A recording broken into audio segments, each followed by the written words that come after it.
لیث نے بیان کیا، ان سے یحییٰ بن سعید نے، ان سے عبد الرحمن بن قاسم نے، ان سے قاسم بن محمد نے، اور ان سے ابن عباس رضی اللہ عنہ نے کہ نبی کریم صلی اللہ علیہ وسلم کی مجلس میں لعان کا ذکر ہوا، اور عاصم رضی اللہ عنہ نے اس سلسلے میں کوئی بات کہی کہ میں اگر اپنی بیوی کے ساتھ کسی غیر مرد کو دیکھ لوں تو وہیں قتل کر دوں، اور چلے گئے۔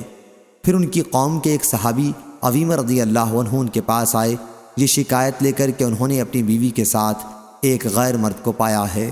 عاصم رضی اللہ عنہ نے کہا کہ مجھے آج یہ ابتلا میری اسی بات کی وجہ سے ہوا ہے جو آپ نے حضرت صلی اللہ علیہ وسلم کے سامنے کہی تھی۔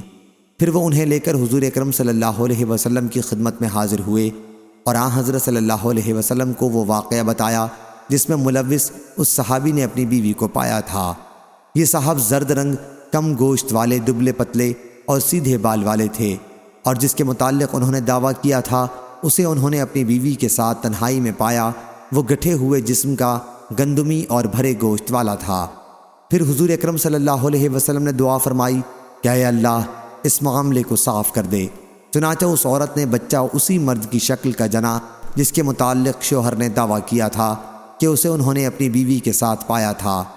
حضرت صلی اللہ علیہ وسلم نے میاں بیوی کے درمیان لعان کرایا۔